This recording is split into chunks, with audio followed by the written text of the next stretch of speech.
Morning students, all of you. तो आज आप सभी ऑनलाइन क्लास से जुड़ जाएं।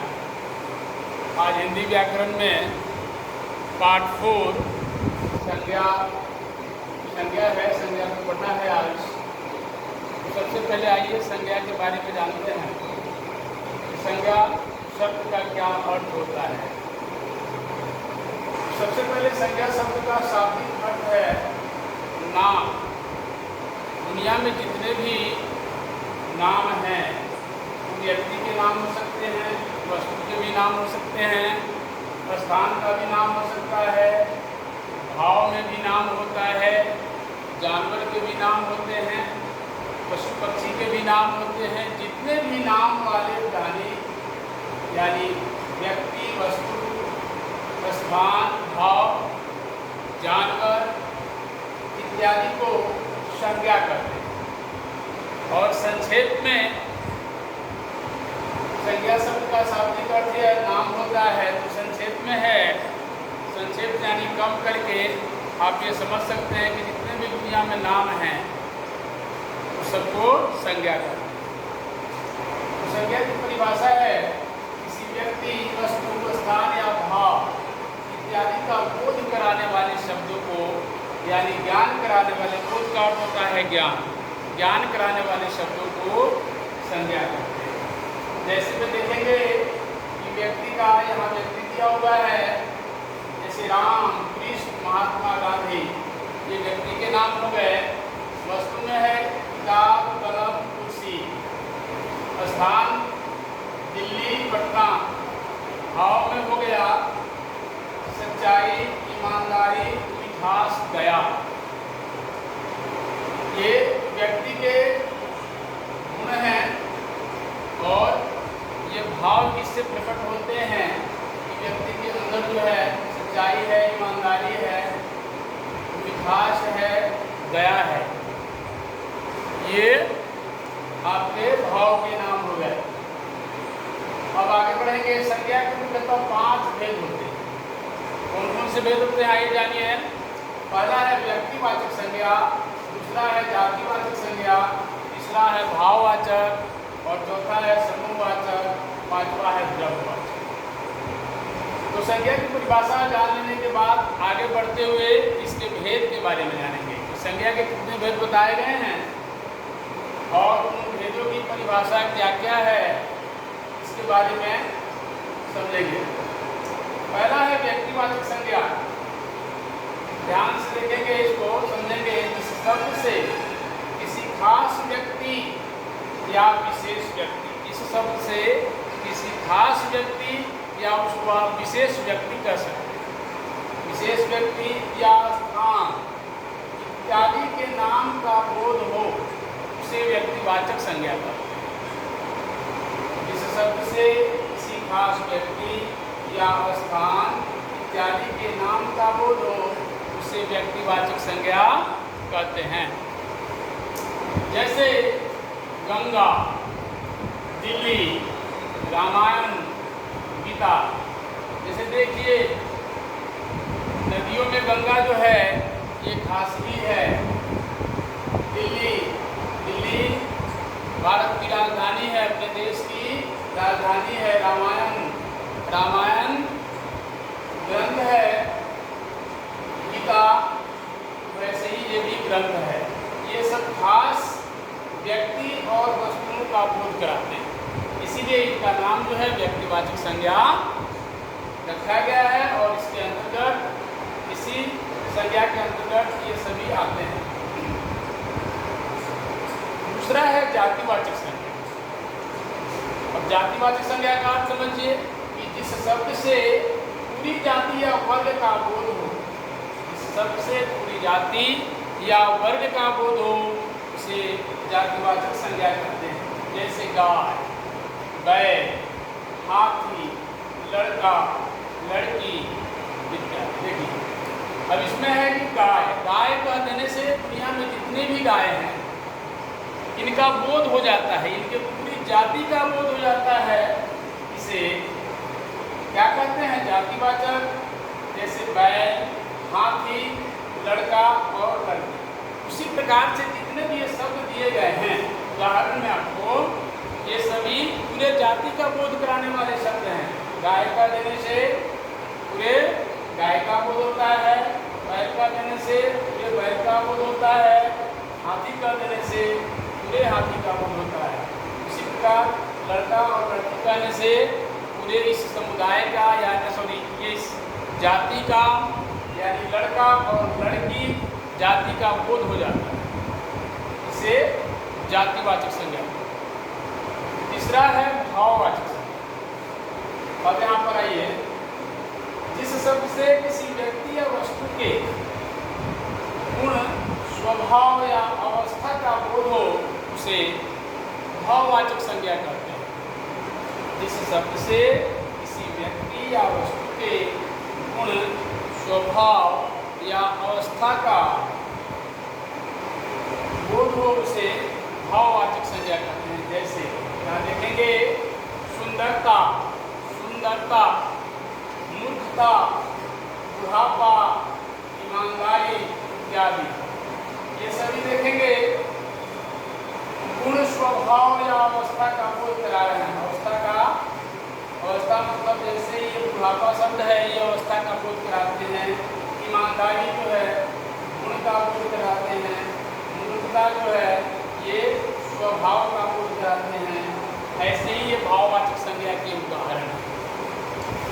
नंबर 4, समूहवाचक संज्ञा।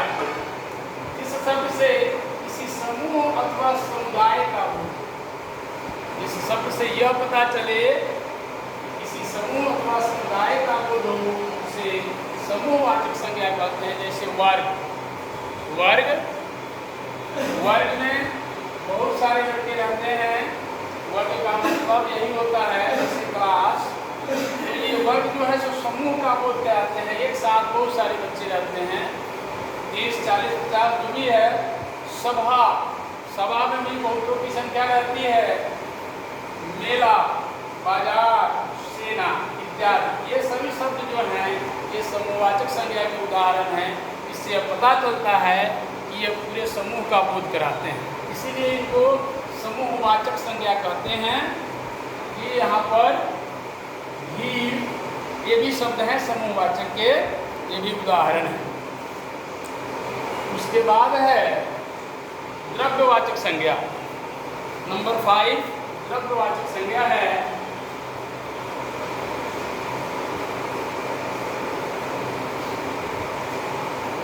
द्रव्यवाचक संज्ञा।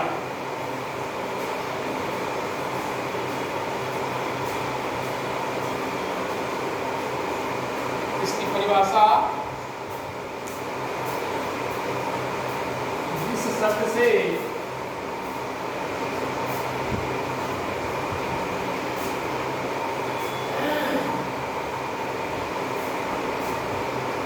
किसी द्रव्य या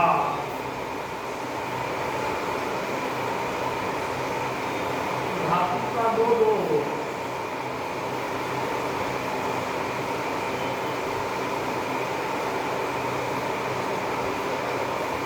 जिस शब्द से किसी द्रव्य या धातु का बोध हो या जिसे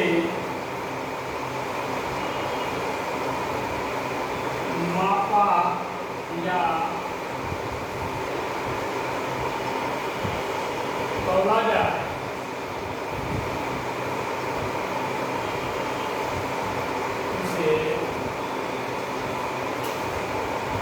जिसे मापा या तौला जाए उसे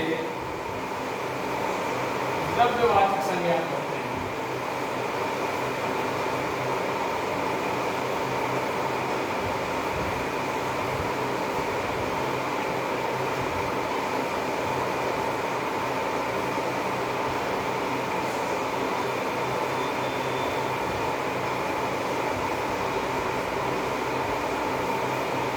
जैसे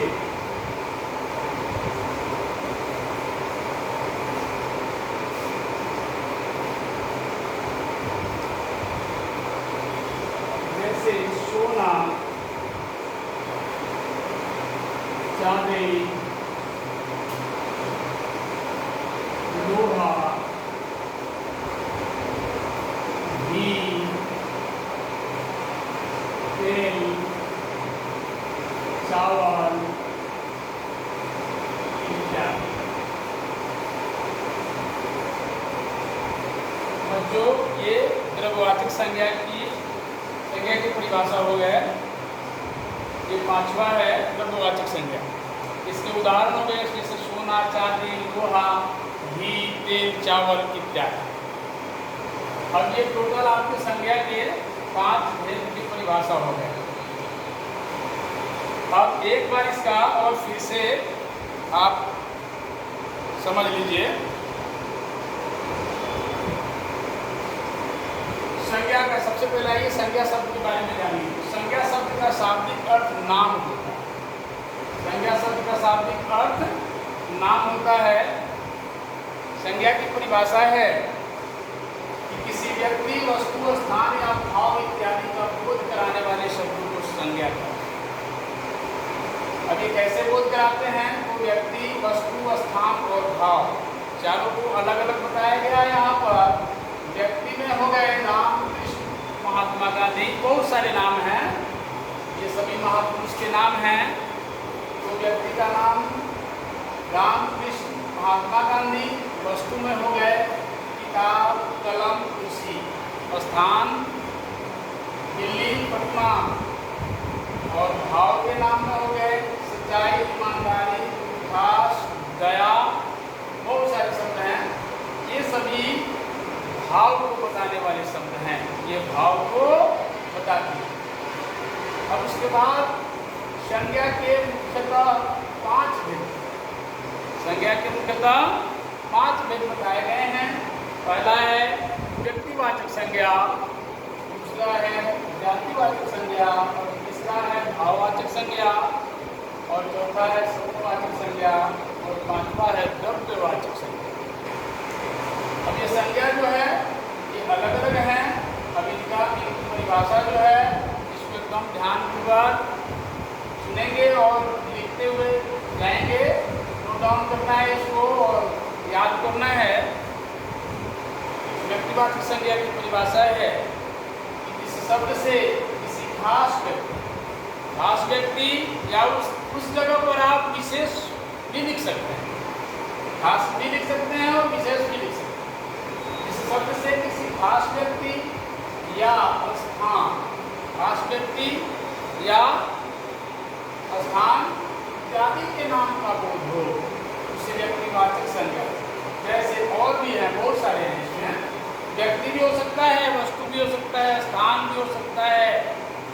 ये सभी जो है इस चीज का बोध कराते हैं। इत्यादि शब्द बन जाने से ये समझना है इसमें बहुत सारी चीज अभी और भी हैं। तो जैसे गंगा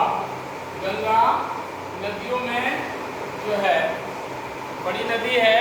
गंगा पवित्र नदी है और खास है, इसलिए इसकी परिभाषा को ध्यान देंगे। ये शब्द लगाया हुआ है इसमें किसी खास व्यक्ति या स्थान इत्यादि के नाम को व्यक्तिवाचक संज्ञा करते हैं। जैसे गंगा, दिल्ली जो है भारत की राजधानी है। रामायण, गीता, ये सभी पवित्र ग्रंथ हैं, इसलिए ये जो है व्यक्तिवाचक संज्ञा की श्रेणी में आते हैं। दूसरा है जातिवाचक संज्ञा। जिस शब्द से इसकी परिभाषा है, इस शब्द से पूरी जाति या वर्ग का बोध हो, पूरी जाति या वर्ग का बोध हो, उसे जातिवाचक संज्ञा करते हैं। जैसे गाय, बैल, हाथी, लड़का, लड़की इत्यादि। तो देखेंगे यहाँ ये जाति का बोध कैसे होता है। अब देख लीजिए, सबसे पहले गाय शब्द है। तो गाय कह देने से संसार में या कहीं दुनिया में जितने भी गाय हैं, इनकी पूरी जाति का बोध हो जाता है गाय कहने से। उसी प्रकार बैल कहने से पूरे बैल का, हाथी कहने से पूरे संसार में जितने भी हाथी हैं सभी का बोध होता है। लड़का कहने से पूरे लड़के का बोध हो जाता है। लड़की कहने से पूरे लड़की का बोध होता है, इसलिए इनको जातिवाचक संज्ञा कहा जाता है। क्योंकि इन सभी की जो है जितने भी नाम हैं सभी की जाति का बोध यहाँ पर हो जाता है, इसलिए जातिवाचक संज्ञा की श्रेणी में आते हैं। तीसरा नंबर है भाववाचक संज्ञा। भाव। अब यहाँ पर इसकी परिभाषा को ध्यान देंगे।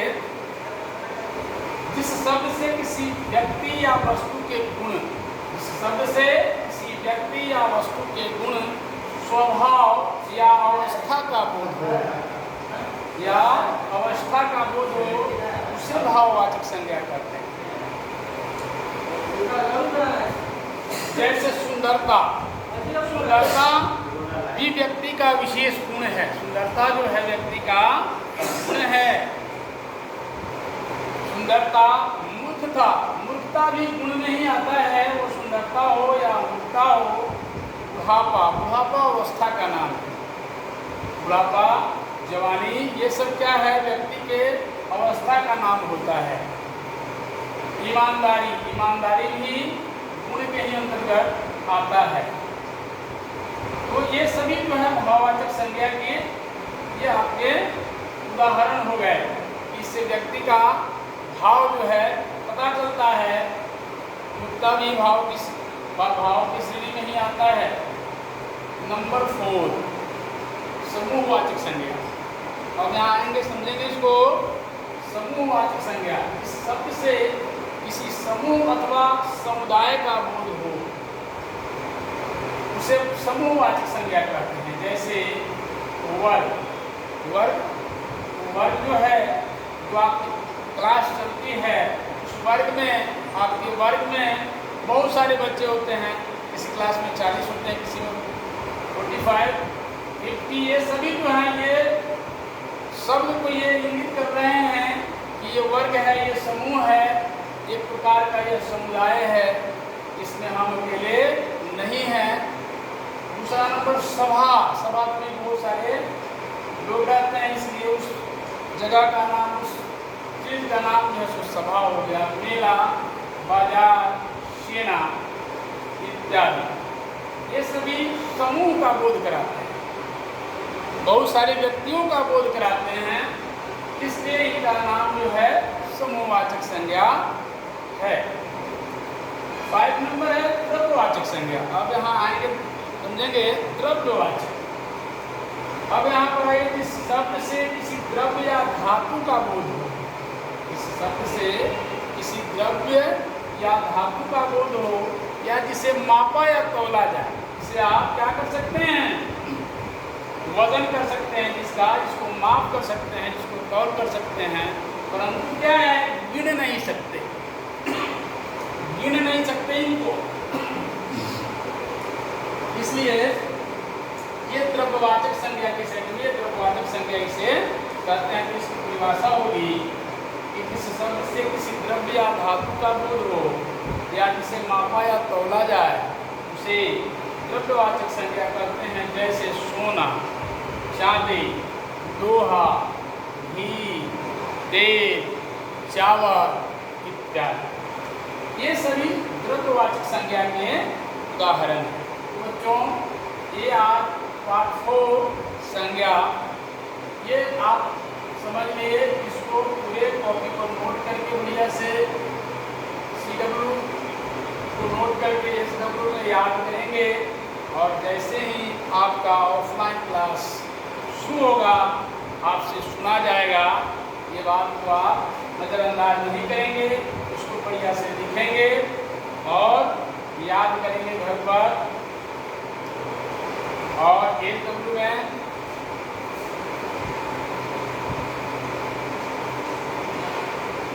इसे लिख कर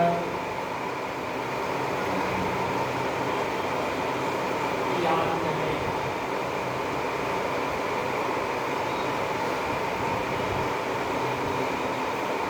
फिर बार बार कह रहे हैं, इसको आप सभी नोट डाउन करेंगे, लिखेंगे, और उससे भी ज़्यादा आप याद करेंगे इसको।